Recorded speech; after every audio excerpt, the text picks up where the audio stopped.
Okay, welcome everyone to another Reinventing the Wheel talk, which is an event hosted by the Knowledge House for Craft, which is an association of people who create and maintain craft knowledge and hope to foster that practice. And I pay my respects here to some of our members, Ben, who's here, Barbara, who's here from very late in Auckland. Thanks for being so late. Layla from Kuwait, Peter from China. Oh, Kessa is also here very late from Auckland, and Trisha from Sydney. And so I'm speaking to you and Artie. Here we are from. Are you in India or Leiden? I wasn't quite sure. I'm in India. I I'm in see. India. Yeah. So I'm speaking to you on the uh, land of the Wurundjeri people, Melbourne, otherwise known as Naarm, and I pay my respects to the people of the Kulin Nation uh, and elders past and present, and to the ancestors of the lands where you come from as well. So these events are ways in which we can think about diversifying a conversation about craft so that it includes different cultural perspectives. And one of the issues that's come up is about the way in which within the Western modernist model, the gallery has been seen as the site where craft is recognized. And as we know, the gallery has a very sophisticated infrastructure, including not just the white cube space, but the curators, the collections, the catalogs, and the grants and so on that make it a kind of an industry. But we also know that galleries as spaces are ones that obviously privilege the visual, uh, whereas craft is one that is multisensory, especially tactile. So it's something which isn't necessarily realized to its fullest extent in the gallery. And at the same time, it is also something which is associated with use, not just representing the world, but being part of it. And to that extent, too, the fact that objects in a gallery as art objects are not associated with use is something which doesn't necessarily reflect the, the craft product, craft object. And so, as a way of thinking about this, it seemed opportune to go back, well, it was nearly 12 years ago when there was a gathering of people in Seattle to talk about uh, what it is that contemporary jewelry is, how we can understand it, and to think of it in the broader context, not just the gallery. This was something that was the brainchild of Damien Skinner, and I pay my respects to dear Damien, who's uh, no longer part of this particular dialogue, but his influence still lingers with us. And Ben Lignel and Monica are here to reflect on that and look at the particular scheme that was established, but also bringing it up to date. It's an opportunity to reflect on the series of Garland magazine in the last year, Together Spaces, which was gathering stories, inviting people to share stories about objects that were seen not in the gallery necessarily, but in spaces such as the street, on land, in temples, uh, to see what happens when you cast the net widely. And we've got with us Melissa Cameron, who guest edited the issue on the street, Angie Martin, who guest edited the issue on land, on country, and Pamela C, who guest edited the issue on the temple. So it's an opportunity to have a wide-ranging discussion about this and to think about what are the kinds of criteria and ways of evaluating craft outside the gallery.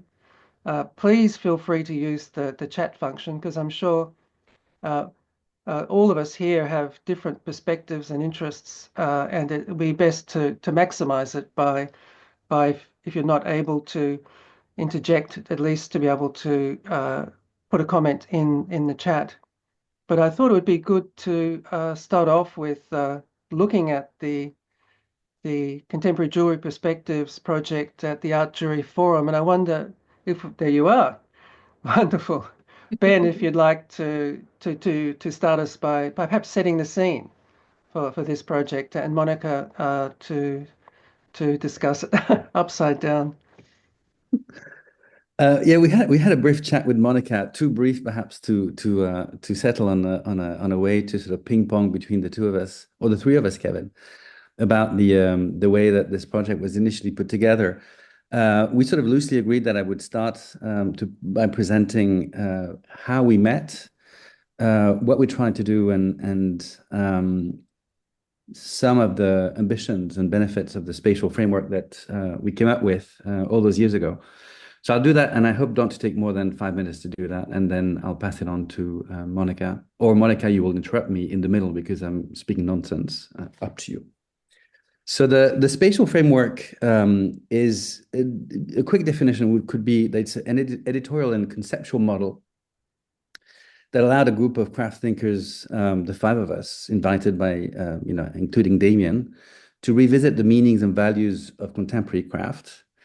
And it consisted in 7 different spaces, and which turned out to be a pretty efficient model to account for the diverse existences of craft and to compare and analyze the coexisting sites that it inhabits. And the 7 spaces we labeled then as the page, the bench, the plinth, the drawer, the street, the body, and the world.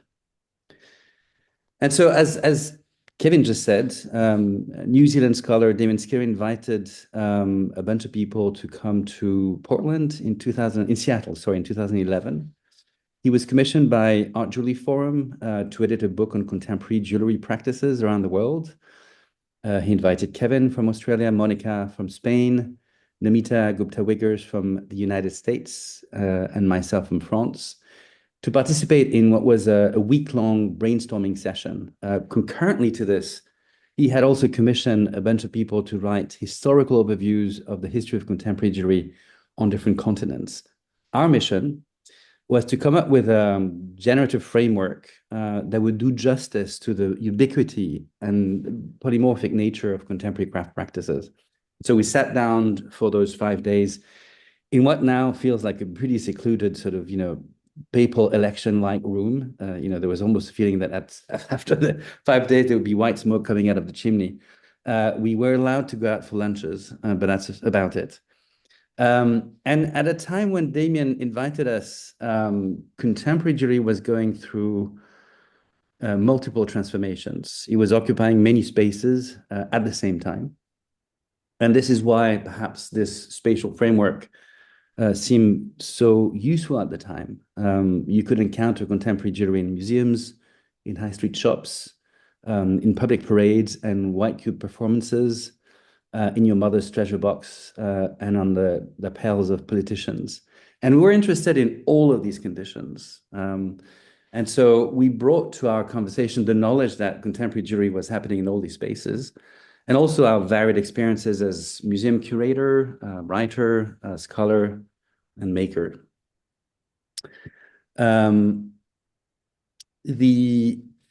the 7 spaces were the focus of the first part of the book, which we co-wrote, and that in itself was a very exciting experience as a writer. First time that I was engaging in co-writing, and I remember writing with Kevin a text on the bench, and that was an eye-opening experience to do that four-handed.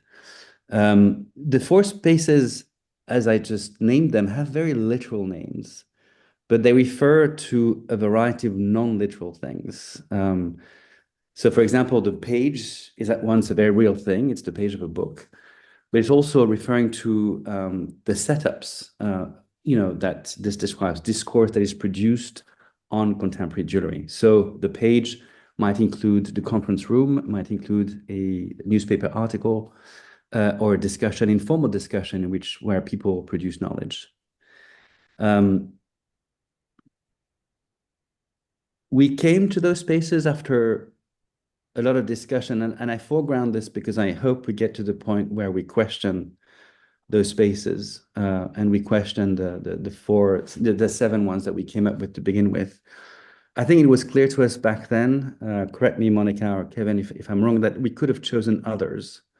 And I don't remember exactly, but I think the church, temple, or place of religion was in fact one of those that back then we thought about. Regardless of whether we could have found other spaces, the framework in itself was useful to challenge the idea that craft objects have inherent qualities regardless of where they're encountered. And this is perhaps the key idea. To some extent, this proposition that we came up with of looking at contemporary craft and contemporary jewelry through the lens of the spatial framework prolongs the fascination that the West has for the white cube as the space, as Kevin sort of said a moment ago, where the artistic qualities of an object shine brightest. And we're also interested in and very aware of the critique of the white cube by Brian O'Doherty. Like his book or essay that came out, I think it's 76, Inside the White Cube, our model foregrounds contingency. And he claims that the meanings and values of craft objects are dependent on the place where we meet them. And that these spaces, in turn, have their own histories with which the craft object enters in dialogue. And so this is the sort of, in a nutshell, what the ambition of this model was, what we felt intuitively it could produce. Perhaps now I can pass it on to you, Monica. And if you want perhaps to discuss some of the things that you did with this in class and both the benefits and limits of that model. I just wonder at the same time whether it'd be useful if I put up a page of the book as a shared screen. Mm-hmm. Okay.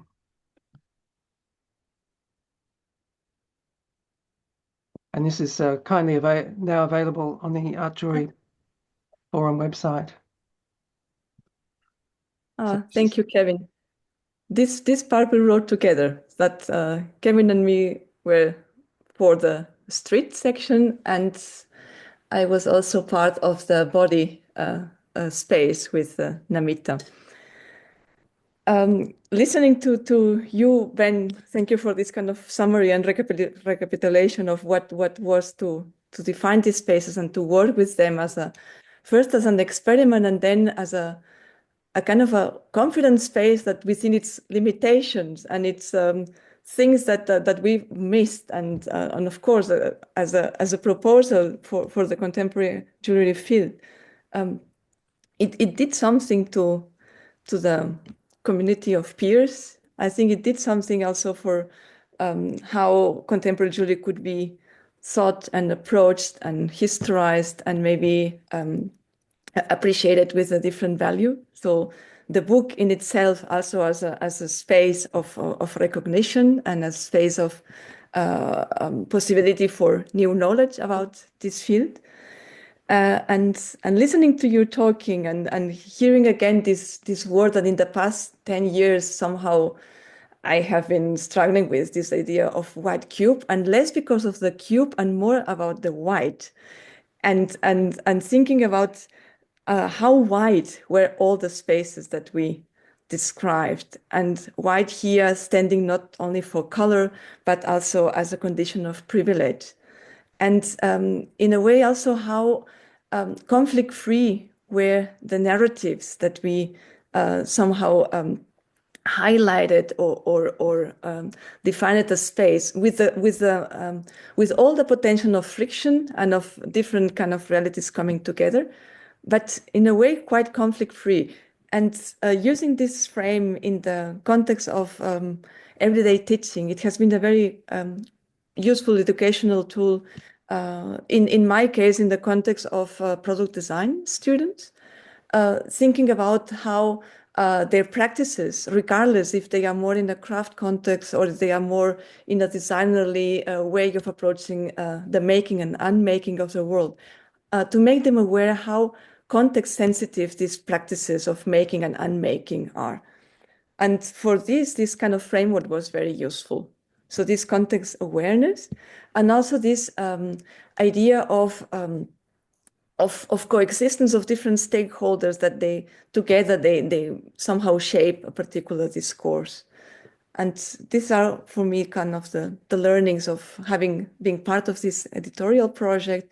And now with the distance of over 10 years, thinking about how could we prolong or extend, question, look anew at this idea of situatedness, all this kind of place-loaded practices or place-making activities from the perspective of now. And that was, I was so excited to see how this model could have a new life, another path in the context of the Garland series of issues in this year. Thanks so much.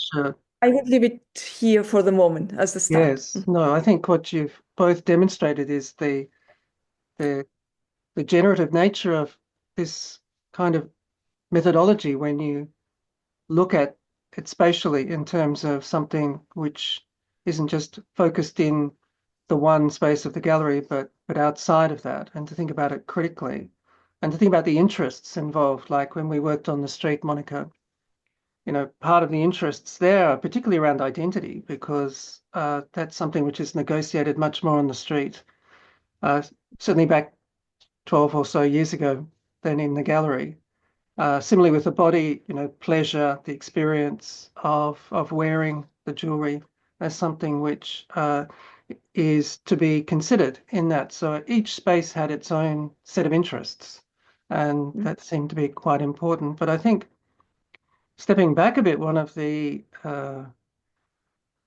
sobering things was that there was a sense of excitement in developing this framework, as though it were, in a sense, opening up the field. But the question is, what is the field, and how does the field operate? And of course, the field, because the field is partly constructed through the gallery system, it's hard to find places for this sort of dialogue. And I guess that's one of the reasons for having something like the Knowledge House, where we can think about it in a diversity, particularly since many of these spaces are very, very much more active in cultures outside the West, particularly when we look at the temple. But before we segue to, yes, Ben. I just wanted to add and build on what you just said, Kevin, because I think Namita, if she were here, would want to add that. I think she was one of the contributors to this first section, and I've seen her many times then in the classroom ask students in the MA in critical craft studies, where do we look for craft? And I think that really ties in with the questions you're raising. Unlearning the idea that craft only happens in the gallery is a useful starting point to look at a wider sort of field and understand what are the biases that come with our own sort of preconceived ideas about where to find craft. And she's made it a point to ask students when they started research to think about the way they ask questions and whether within those questions, those biases about where craft actually happens is already built in. And this has been very useful to start critically from a vantage point where craft is ubiquitous. It might be found anywhere. And choosing to only look at it in the gallery is a very limited sort of framework. Right. It's a bit like the person who lost their keys and only looks at under the lamppost because that's where the light is, whereas the keys exist elsewhere. It's a bit like that situation. But I just wanted to step back a moment. Salam Atefe, finally you made it. Because it's part of our practice to offer a salutation at the beginning. And because of, although Zoom seems a global thing, people in countries like Iran face some obstacles to be able to get here. And Atefe's finally made it and will share with us some wisdom, some Iranian wisdom to help us mark this occasion. So salam. Atefe, we had an event with you previously looking at craft, سلام کیوین سلام Iranian کیوین craft. So yeah. welcome and please share with us your poem. Can you hear me? Yes. Okay, salam. And good evening, everyone. It's truly a pleasure to be here with all of you today. And sorry for this problem. I can join you. And I like to share a beautiful Persian quatrain by Khayyam with you in Persian and English. Yeah. And now. از کوزهگری کوزه خریدم باری از کوزهگری کوزه خریدم باری آن کوزه سخن گفت ز هر اسراری شاهی بودم که جام زرین بود اکنون شدم کوزه هر خماری Make the most of what we yet may spend before we too into the dust descend, dust into the dust, and under the dust to lie, and sans wine, and sans song, sans singer, and sans the end. This reflected the train's nature of life and inevitability of the say, similar to imagery in the first quatrain you provide. And thanks for hearing me and inviting me. Thanks so much, and we'll share that in the chat as well. Atefe merci. Thank you. Okay, if we can now go ahead to the street issue, Melissa, are you there? Will you be able to share with us some of the learnings from that? You're on mute. Thank you. Sorry. So the street issue was, I was involved with that one, I think particularly because I had done some works that were much larger scale that pertained to addressing the street. And through the issue, we, as you can see, Kevin's got it on the screen there was a lot of investigations of how the street was used or how works were displayed and what kind of, I suppose, craft forms could benefit from or even just be able to be engaged in and on the street as the venue. We had a lot of, I suppose, more larger scale artworks, there seemed to be a lot of mosaic in the issue, Kevin. Things that, yeah, ostensibly were craft forms that were developed kind of for and by people wanting to kind of work in the streets. We did have a jeweler who was using street sweepers as part of their materiality. And yeah, the upshot was that there seemed to be either very concrete street art, not concrete, well, ephemeral arts on one hand, street art, and then like the mosaics, very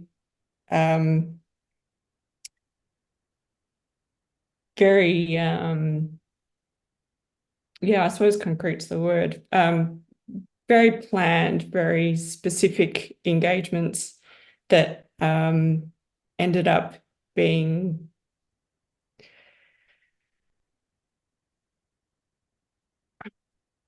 yeah. Sorry, I'm not doing a very good job of this. Well, your work on the beach was an important reference to that, and I think that was partly about exposing work to the weather, as obviously that's something which a white cube excludes. And Yeah. My piece was part of an architectural installation that was a temporary artwork. And I think it was probably maybe me and Sharon Massey were probably the ones responsible for the works that were more, larger scale, but temporarily kind of fixed, in that they didn't have to exist on the street. I suppose the Indian threshold drawings were also very temporally fixed as well. But in terms of the public artworks, I suppose there were a lot of pieces that were almost kind of monumental in that they were meant to be robust and live there for a very long period of time. Whereas my work was made from materials that had washed up onto the beach and was there for a fixed period of time on a pavilion that was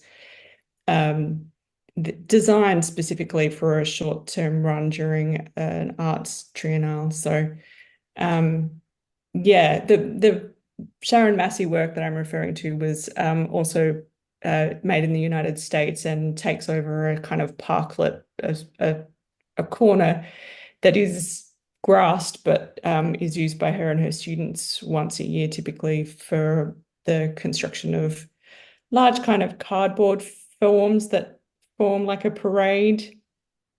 And so that piece also was sort of only meant to last a day.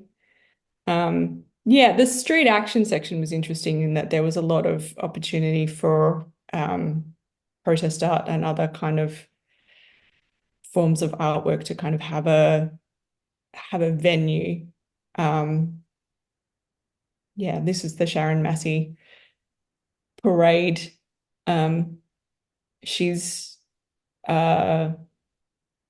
with another artist, Sean Derry, doing a project called Local Exchange that typically tries to engage teens in her area. So at the moment, they've kitted out a truck to make a podcast facility that they drive around back blocks of Philadelphia. Yeah. Thanks, Melissa. And I think one of the interesting comments I heard from the muralists, because certainly where I live is a suburb where there are a lot of muralist artists, and I would pose the question, is being a street artist simply kind of a holding pattern until you get a gig in a gallery? And is it a way of honing your craft or getting attention?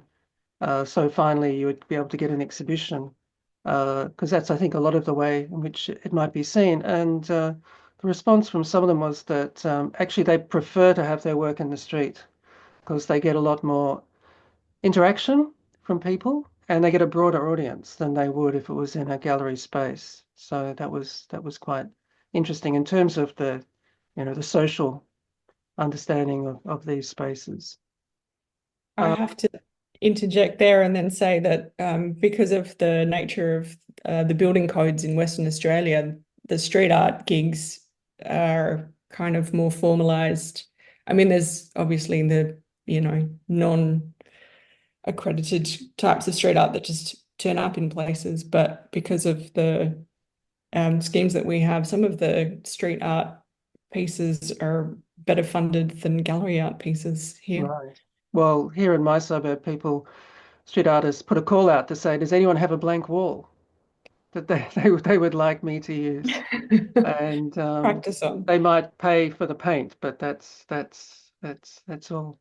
Mm. And then there, Ben. Melissa, yeah, can I ask you, after having put together this issue, do you feel that the motivation behind the work of these artists lies in opposing the gallery, or how relevant is that for the crop of people that you work with? An oppositional sort of approach. I mean, there was a certain subsection that was specifically works that were more about the street, and they were certainly not opposed or set up in opposition to the gallery. I think part of the legitimization, say, of now I'm going to blank on her name. There was a jeweler who's was talking about Bankstown in her works, and the pieces that she was making were sort of inspired by the street, but were definitely kind of gallery only types of artists. Probably in the last section, Bic 2. There we go. Sorry. her works are very fine silver pieces, and they would really only be able to be shown in a gallery.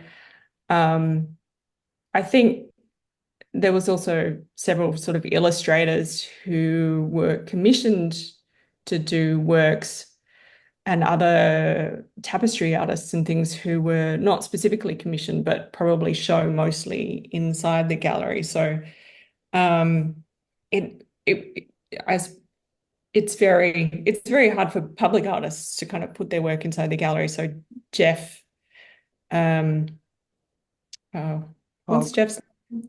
Jeff Hogg. He, he used to run the RMIT public art program, so he was specifically about making large scale art that couldn't fit in the gallery. So yeah, I think again, very context dependent, but I would say for, at least 50%, I would say that the gallery would still be a desirable place to show if that was an opportunity. Yeah, Joanna Although he's Patik.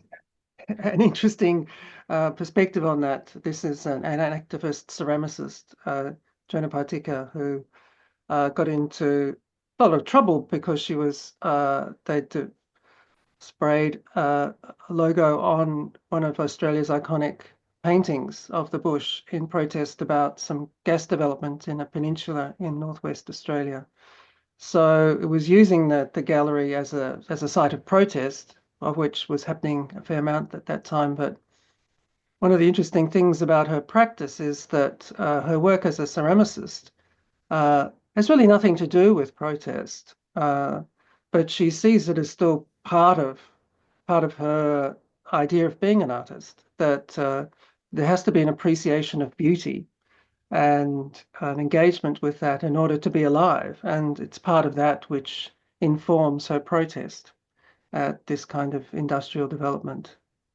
Yeah, I think she also sort of acknowledges like the bodily necessity of, after coming out of some of these situations, of needing to sit in a studio space and have some quiet time in order to kind of rebuild herself for when she has to go back out in public and be armored up to do her larger protest pieces.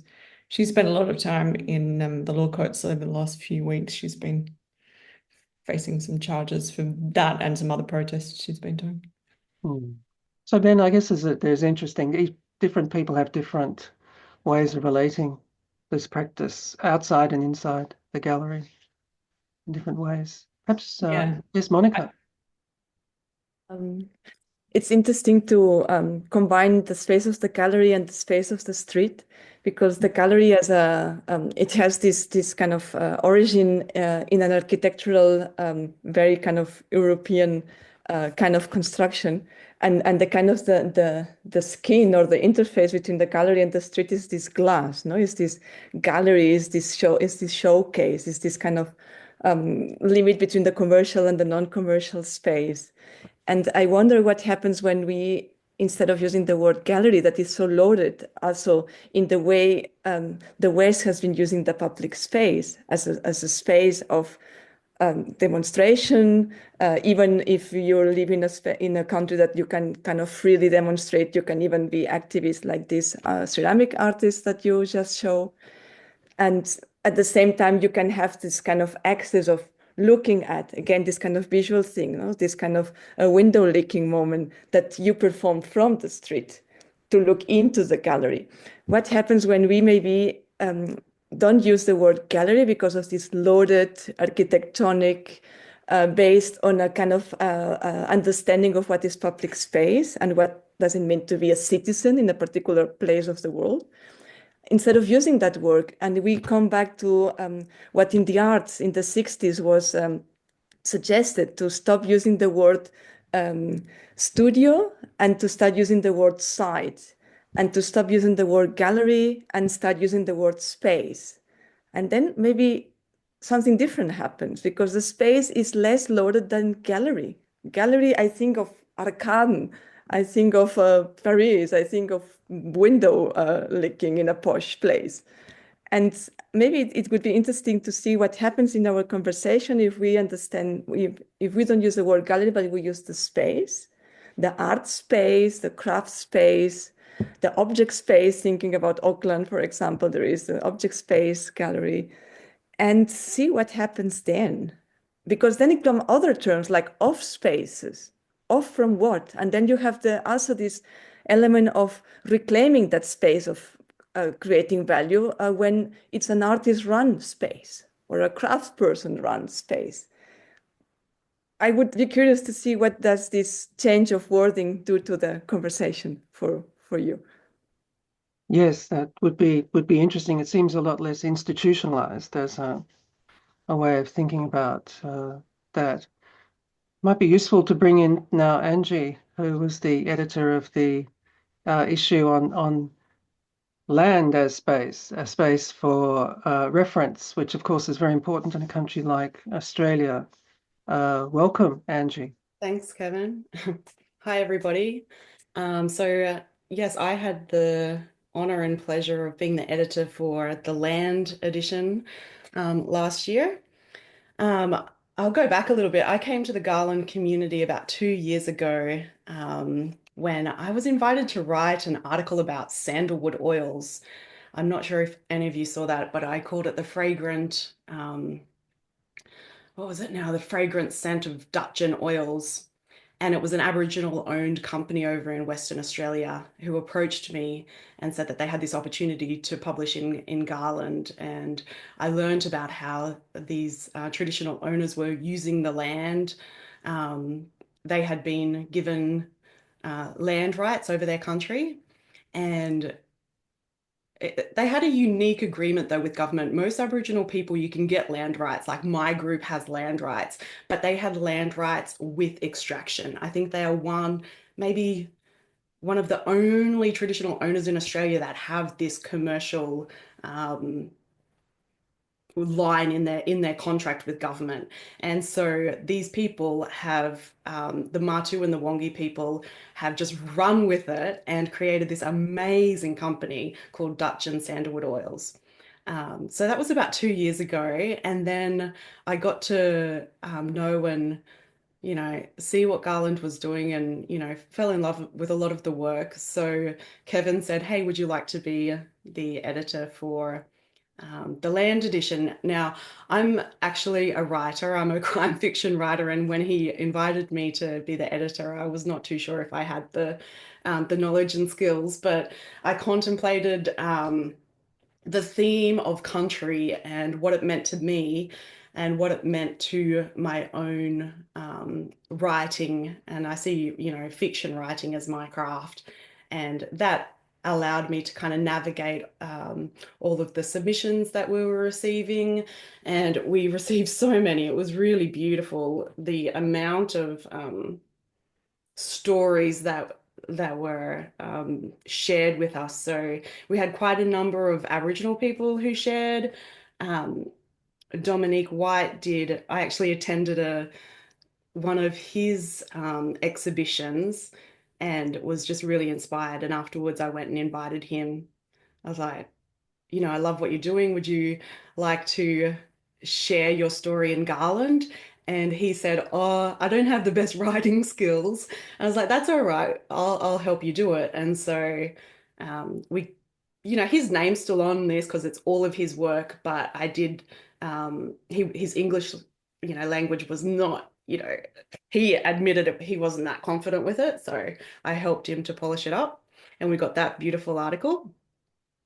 We got some alpaca weavers. I'm just bringing it up now. Yeah, between the quarry and paradise, grafting rubbish onto nature was a beautiful one. Making jewelry for the land, Japanese art, some ikebana. And this one has been our most popular article ever in Garland. Japanese knotweed with a silver lining, yes. About both reclaiming some land, but sort of acknowledging the impact, turning something which is an invasive species into something useful, but reflecting some of the local industry there in terms of using the silver that is part of the the local industry as part of that. And somehow this is one of the articles that just went viral. Yeah, so that was the land edition. I was very honored to edit that one. And just listening to the conversation, and I think it's about spaces. I think it's really important, you know, everything has a place and a purpose. Like I do like the big, Western galleries. Like I went to the Hirshhorn in America recently, and there is a certain beauty with even the white cube. I don't know the article that you're talking about, but in Aboriginal culture, we often see things as much more circular, much more natural, much more flowing. And I wanted to actually share an experience with you because I'm not sure how else I can contribute to the conversation about, crafts and galleries and stuff. But 2 years ago, I went to a Aboriginal writers retreat in Mbantway, Alice Springs. And it was at the Batchelor Institute, which is the only Aboriginal owned institute in Australia. And there, it's in the middle of the desert pretty much. It's on the outskirts of town, and everything is round. They don't have square buildings, everything is circular. And we were welcomed with a smoking ceremony. It was very traditional. And I went to a poetry workshop. Now, I'm a crime fiction writer, so I was very reluctant to go to this poetry workshop, but I was so inspired and I felt really comfortable in this space. And I think it was the welcome to country and the energy, and I kind of let down my guard a little bit. And I wrote a poem about country. And if we have time, Kevin, is it all right for me to share it? Sure, yes. So it's in The Rocks Remain, which is an anthology of Black poetry and short stories published last year. And it's called Home Within Me. The roots of the towering gum reach into the muddy brown waters where I lay floating. I feel the soft flow around my body, my skin, holding me. I smell the eucalyptus oils in the air and bring them deep into my lungs. The leaves flicker high above, their green-grey hues dance with a clear blue sky their backdrop. The stars, planets, and all the world and time is up there and around me. I am here, one with country, with my ancestors, the beauty and peace of my present. I let the waters carry me into a future, knowing country is with me. It will never let me go. I am one with it. It is one with me. We are the same, never ending and never beginning. Beautiful. Thanks so much, Angie, for that. Yes, it was certainly important how some of the stories showed a relationship to country or to land that was in dialogue, wasn't just representing it like a landscape painting. It was actually working in relation to that land, which I think perhaps in the Art to Reform project, Ben and Monica, we touched on the idea of world as being a space because of the relationship between jewelry and mining, and how that is an interest, obviously, that can be brought to bear. Could we go to the current issue, Pamela? And Happy New Year to you, Year of the Snake. Mei Ling, if you'd like to Thank you, tell Kevin. us what you think the learnings of the temple issue.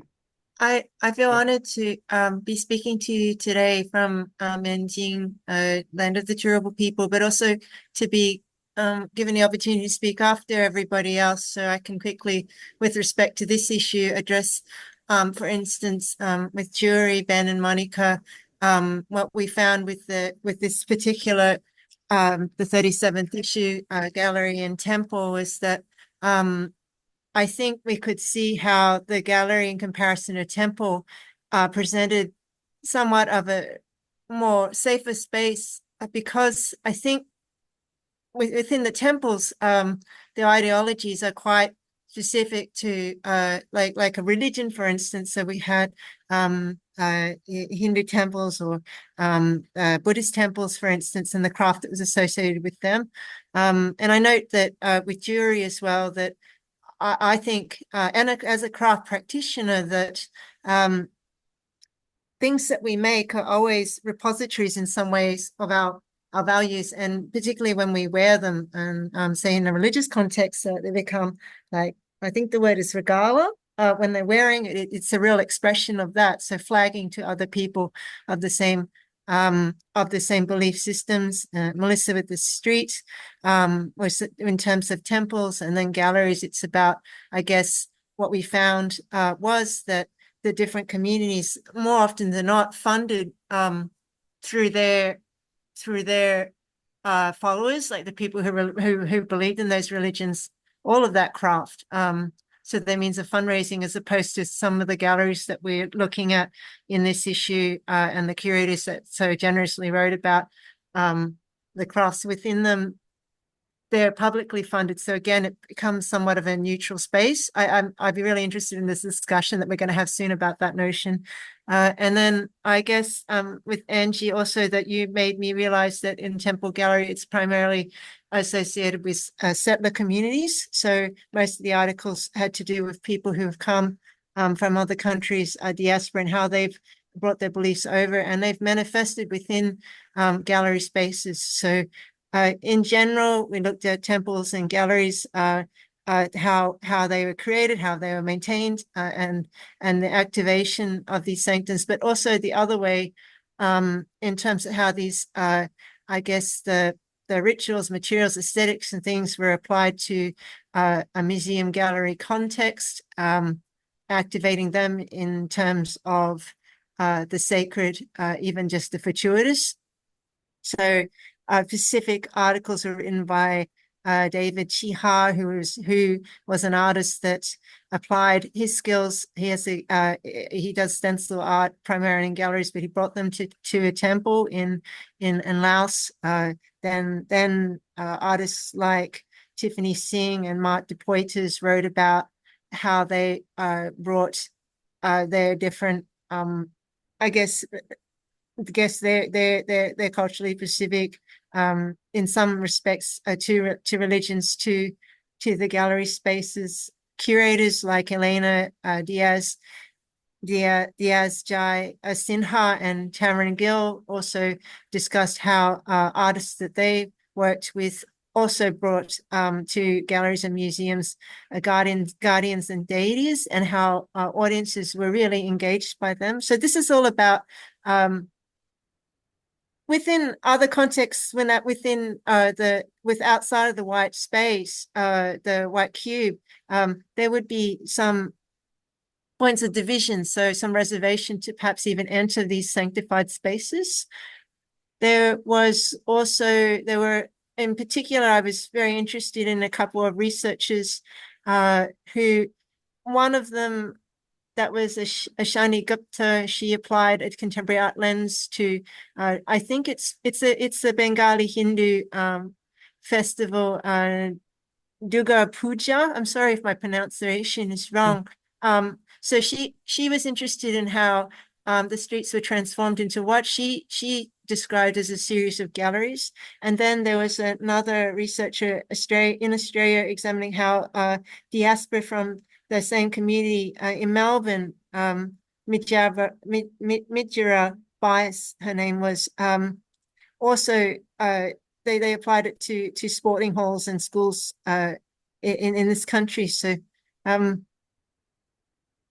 another major learning was how these spaces were actually sanctified or created the temples by using craftspeople and artifacts brought from overseas. So there was a historian named Michael Williams who looked at this idea from the context of Chinese temples from the 19th century, many of which have no longer exist, but the objects still do. And Kevin also wrote a particularly interesting account of how a temple, is it the Shivakthagada Vinyaga temple in Melbourne, for instance, brought over a 6-ton shrine, and it gave it an authenticity and reverence.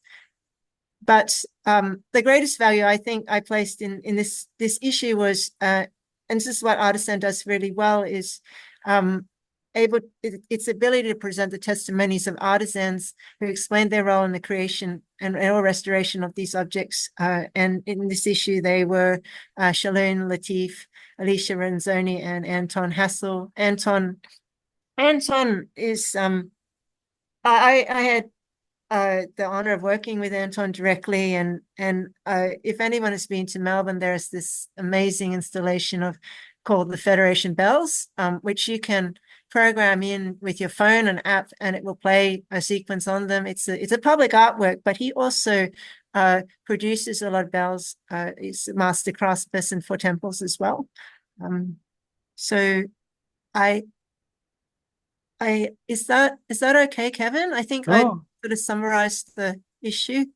Thank you so much. Thank you. I guess part of the trajectory of that issue was to then go back to the gallery and to think about it as, you know, potentially a sacred space, one of reflection, and to appreciate, a bit like the way, Angie, you've went to the museums and saw a place for these big white cube to kind of refresh our understanding of that. Monica?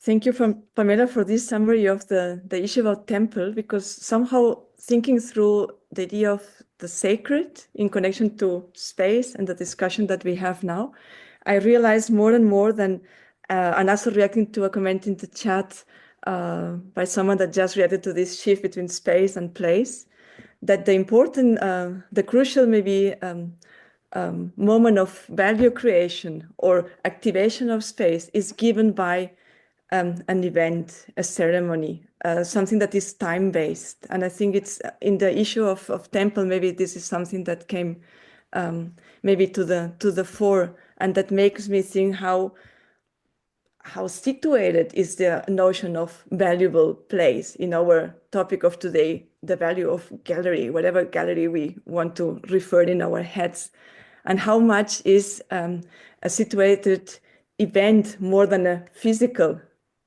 place where things happen, where things are exhibited, mediated, appreciated. So I realized that this element of Ereignis in German, so this idea of event, of how the temporality is lived, embodied, performed in a particular space, regardless if it's a gallery or not, inside or outside, is so much connected to this aspect of performing at the same time. Well, you could argue, of course, that the opening of an exhibition in a gallery is the event. And clearly many people attend openings without actually going to the exhibitions necessarily, and they seem relatively unstructured, but there perhaps are all sorts of micro rituals that go on in the way people interact in that space that perhaps touches on what you're talking about, Monica. So if we focus about this moment of activation and maybe moving towards the agenda that you shared in the Google Docs, it's like, how do we create these spaces of appreciation in the everyday beyond the gallery, to pick up the title? And maybe one path can be identify this moment of activation as the way sometimes to create this moment of appreciation. I did note once I was in Johannesburg and there was an African bookshop there, and behind the bookshop there was a wall where a number of graphic artists were posting their work. And on a Saturday afternoon, they would have a gathering and they would talk about their work, but often it would be like spoken word. It would be a kind of performance, and it would be a call and response with the audience. And it was interesting to see how that possibility of a opening up a space outside the walls of whether it's a bookshop or a gallery can be done. It makes me think perhaps for street art there could be something similar, to have events like that.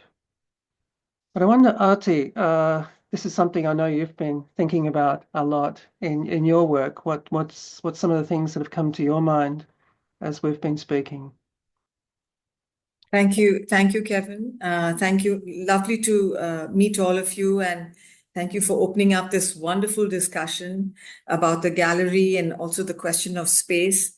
I've been working and looking at how we can make space and place through the concept of meaning making in anthropology, but also in other humanities discipline. The idea of meaning making, how that can be brought into space that can become meaningful as a place. Through experience, through, as you said, Monica, through performance. And I find that very useful for place-based education, something that we've been working with, that how we can introduce context-specific learning by getting students from school to college start thinking about, not in the abstract theories, but to look at space and, as you said, situated knowledge or in situ learning. So yeah, I think for me, space and craft are both very interlinked. And the framework that you mentioned, Ben and Melissa, and others as well, I think that's very, very useful to take it further in education as well. So yeah, thank you. Yeah, that gives us a good framework for that. Thanks, Artie. I wonder, Kessa and Barbara, particularly Kessa, the other major publication project, of course, was Crafting Aotearoa. And one of the key elements that you introduced was the role of the church in a lot of Pacific Moana Oceania work, which is, can you perhaps share what some of the thinking was behind that? Thank you, Kevin. I'm busy trying to make earrings as I'm listening to the wonderful discussions and Danoa, but thank you. And hi, Monica. I'm not sure if you remember me, but again, Damien Skinner brought a whole lot of us together, and you traveled over to Aotearoa and ran sessions with us for that book. Yeah, I think it's and thank you everyone for your discussions. It's been really interesting, and I think my contribution to the Crafting Aotearoa book was really questioning what craft is and challenging it. I think that's when Damien asked me if I was interested in being involved in that book. I said, "Are you open to me critiquing the term craft?" Because terminologies are so problematic. I know it's different in different contexts, but here in Aotearoa and with the makers and communities that I was working with, there were labels. They were labeled as, they're makers that do craft, but that maker is an artist, a contemporary artist, and their work is shown in galleries. As to these, makers that I was working with, they're from the community, they do craft, and they're not seen in galleries. And I think hence why my question to Damien, and he said, yes, you can come on board this project and you're open to critiquing crafts. And my whole thing was looking at what craft is from all the different island nations that have diaspora communities in Aotearoa. And that was a good beginning for us to then say, well, craft happens in different contexts. So gallery space is one context, and that space is not a space that our communities frequent, but it doesn't mean that the whole concept and practice of exhibition is foreign to them. They know how to exhibit, they know how to display things, and they know how to, to make jewelry and make adornments. But and hence my bringing in the church, saying, because it was talking around craft and innovation, and there was a lot of discussions of how it only happens in spaces like galleries. And I was like, actually, the most innovative for a Tongan to go and see what's the latest trend in jewelry and adornment is actually, you need to go to church. And one particular event is White Sunday, which is a Sunday dedicated to children, where you have all the, and it's the mothers, the aunties, the grandmothers are the most, the master artists of fine arts in terms of adorning their kids. And that's where you go to see the latest trend in Tongan adornment and Tongan jewelry and Tongan crafts. Not necessarily in a gallery and not in an art school, but everyday members of the living Tongan community who are makers, and they innovate and they share and exchange ideas. But yeah, you see the latest trends. So if you want to, kind of know what the latest kind of materials they're using, the latest look, you just need to go to the church. But not everyone has access to to those contexts. And I think yeah, and your whole discussion about gallery, that for us, it's just in the work that we do, and you can come in, my soho Barbara, is we utilize the gallery as a space, in the work that we're doing now is to actually utilize it in a way to create awareness around what our communities are doing in living contexts and living spaces that no one else would would have access to. So therefore, the mainstream, people who, make decisions on what craft is and what is the latest trend, and but yet they don't have access to these contexts of our community. So our thing is in terms of elevating that, we've got amazing master makers in the communities, of which is not known to everyone, is for us to bring them out of their usual context. Nothing wrong with the context that they're operating in, but bringing into a space where there's actually a wider audience, so they can be included in a discussion and they can make a contribution and be present in the fact that we are doing this and just as well as you are, but you may not see us, but we're bringing an opportunity. So we're using the gallery in that sense, but at the same time, also trying to foreground that there's other cultural contexts, spaces that happen, which are just as relevant as gallery spaces, but you may not have access to it. Like our communities, they don't go to the gallery because it's not a space that they frequent, but it doesn't mean that they're not familiar with what happens in there. They just are familiar with their own spaces. So yeah, I don't know if that makes sense. I just went all around it. My Soho, did you want to add anything? Okay. Good. Did that make sense? No, it opens Okay. up the value of traffic between the spaces as perhaps something we might encourage. Monica. Kolokesa, of course, I remember you, and your ears might have been ringing. I don't know if it's the English saying. Yesterday, I gave a talk with a colleague from Colombia, Alfredo Gutierrez Borrero, with the topic of decolonization of design history. And we shared kind of key experiences of kind of changing attitude and bringing something into our practices. And I mentioned my visit to New Zealand back in 2016 and how this was for me a super important kind of shift and a breaking point for my practice as a curator, and as a historian.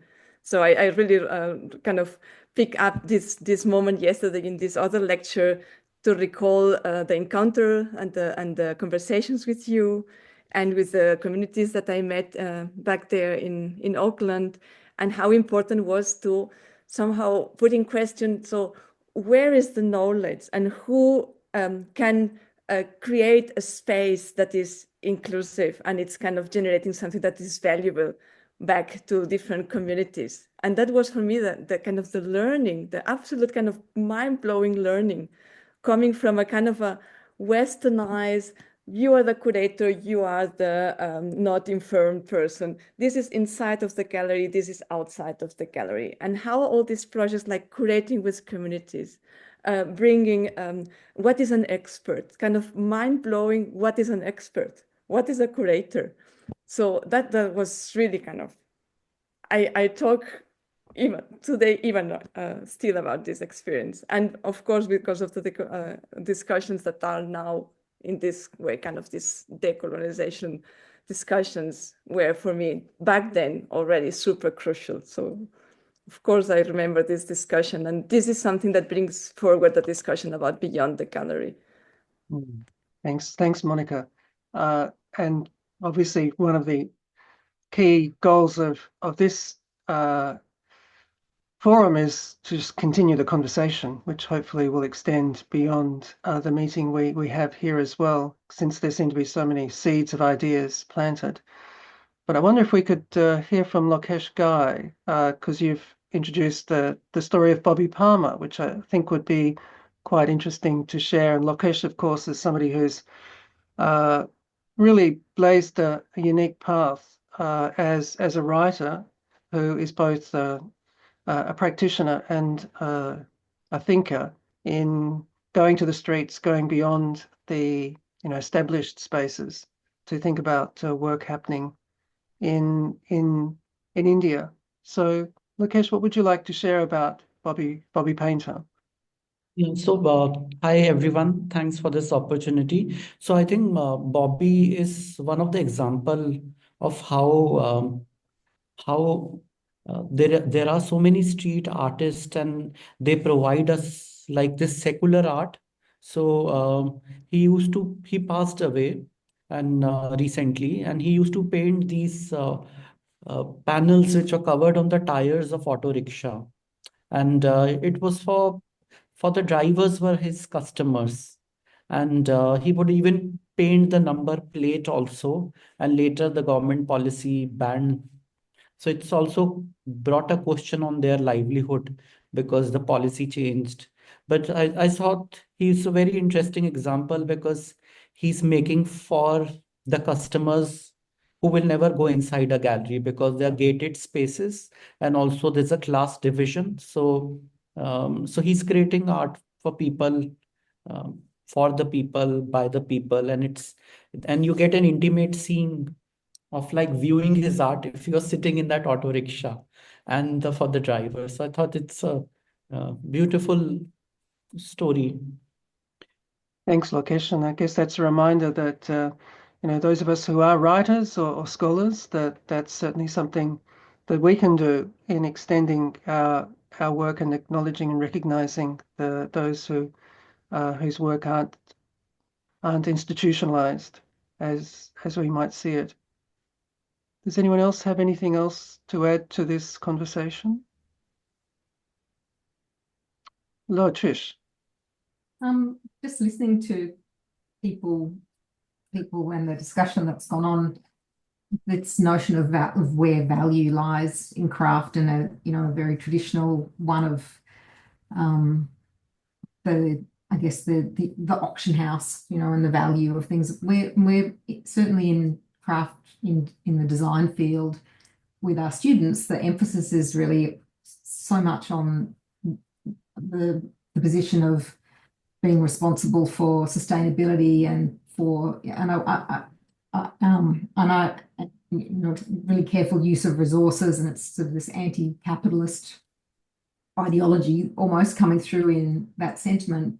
So, I mean, it's interesting if where we see value in terms of the value of things that are transitional, that break down, that really embrace the notion that it's short-lived. So, I mean, we have a lot of precedent of that with things like land art and lots of the discussion, but in a really contemporary context of the next wave of practitioners who are really thinking about materiality in different ways. I wonder that whole value notion is undermined, as well as the place of the gallery of the holder of these objects, but their value is often wrapped up in that whole market. Whereas I also in the context of AI within an art school, we're very much focusing more on the production and the process aspect. So it's a shift again, the public sphere away from the public space, but another evolution of that into a focus on practice for another kind of other kinds of reasons, or focuses on making and the practice and the context that's local, that's not traveled great distances, that for all sorts of different reasons. But it'll be interesting to see how our notions of value can evolve along with that. Well, I think that does touch on what Melissa mentioned in terms of mosaic art, because mosaic is one of the most permanent media, and so it does focus the mind on deep time.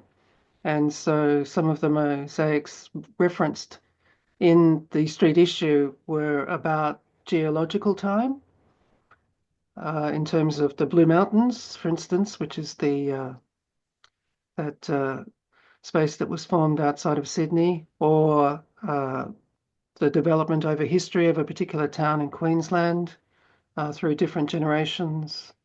And the gallery tends to be, if you distinguish it from the museum, a place where exhibitions are turned over. So there is a sense of temporary nature in that. And so perhaps the notion of time connected to these spaces is something to consider as well. Ben? Melissa, do you want to go first? Mine was just a quick comment on, in terms of spatial awareness, the screen has become a lot more prevalent, and it's in the gallery and it's in the home and it's everywhere. And I was wondering if there's been a change in position of how photography, or how the screen in particular, has influenced, or what its location is in terms of the spaces that you've demarked. It's an interesting question. Does anyone want to answer that one? Because I'm going in another direction, and I don't want to cut this thinking off. I'll just jump in. Maybe a quick answer about the role of photography. Thinking in the field about the field of jewelry, the critic Peter Dormer, already in the 80s, he warned about the danger of mistaking the picture with the object in itself. And he was making this ironic new word calling, oh, this is not a wearable, this is a photographable. So that's something that only would have an interesting life as a photography, but as an object was a disaster. So, and this is nothing else that is now kind of exaggerated or multiplied with the presence of other images in other supports, like in social media, for example. Yeah, and I suppose all of the imagery at the moment that's being generated by AI to this point can't really become anything other than just image. So it's, I suppose, part of that. Anyway, that was just a little Did you have thing. Go something to ahead, add? Ben. Sorry, Trish, did you have something to add? Just following thought from Melissa's point there, is that the screen also dictated a space, you know, access to electricity and the physicality of a screen, and that's really changing as well as screens become flexible, embedded in our clothing, and we're going outside with those things. So there's a kind of a, you know, that layering. So that's evolving as well in terms of space. And I would just add that maybe, Melissa, what you're touching on is the possibility that there is a non-space, an abstract kind of space that is where we experience things by screen. Ben? Yeah, I'm going to circle back to something that Trisha said, and Trisha, your emphasis on time and maintenance brought to mind two different strands of thinking. One of them is actually borrowing from a guy called Fernando Rubio, who speaks about the maintenance of Mona Lisa and the fact that it's been 500 years of throwing money at this painting so that it continues to be legible physically and semantically. And there's something about that which then leads me in another direction, a text written by a colleague and friend, Nicola Beltrame, about dust in the Quai Branly Museum. And she looks at the Quai Branly Museum at sort of the scale of, microscopic scale of dust as it gathers down in the display cases. And at this scale, she says, whatever is coming from the sculptures and whatever is brought into the museum by the visitors mixes, and the categories between maintenance person and curator and between sculpture and the things around it no longer have any meaning. And there's something about changing scale as she does, which is interesting because it forces us to write different stories than the one that we're accustomed to telling, which is premised on recognizing things as objects, visible and tangible in front of us. And I like the move that Beltrame is making in her text, which I think is linked to a text that Bruno Latour has written about called Anti-Zoom, which I've tried to push onto this group of thinkers a couple of times before, which I continue to find super interesting. The way that he tells us exactly that as we move from scale to scale, different things happen that cannot be simplified to bigger and smaller. And so the categories that we're using, again, the categories that we're using in this arena and this agoras may no longer be valid. And we need to rethink how we approach these objects, at least at that scale. I'll put those references, all of them in the chat.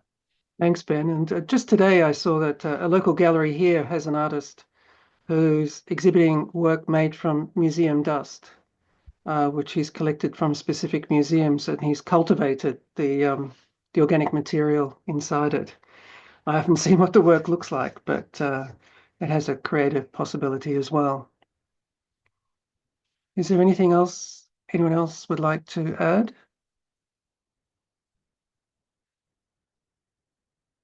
Well, in view of the late time for Kessa and Barbara, which has now gone into tomorrow, you're the first ones to get to tomorrow for us. We're glad to know that it still exists despite all the problems in the world. I just wanted to thank everyone for being part of this. And the idea now would be to gather the copious references and notes that this has generated through the chat, to transcribe this talk and to put it into our vault, and to hopefully generate more conversations around this and look at the possibilities that it generates for us. And we do have a Discord platform, which is more for the asynchronous sharing of information and ideas, and certainly that's something which can be available for this. But hopefully this is a conversation that we continue in whichever space we find ourselves in the future. So thanks so much for sharing your wisdom and your culture today. Thank you. Thank you. Thank you, everyone. Thank you. I don't Thanks, know if you're Kevin. still Thanks, here, Kevin. Atefe, but thanks for finally making it from Iran from Switzerland, from France, from Aotearoa, New Zealand, from China, soon to be India, Australia. When is the next House of Craft meeting? Well, one of the next one on that anyway I'm looking at is to focus on South Korea, and thinking about because there are a lot of new publications coming up, focusing on craft within a Korean context. We had something similar with Iran with people like Atefe. So it's kind of using these as partly getting to know the specific issues and stories in different cultures. Hopefully you'll join us. Thank you. Yeah, looking forward.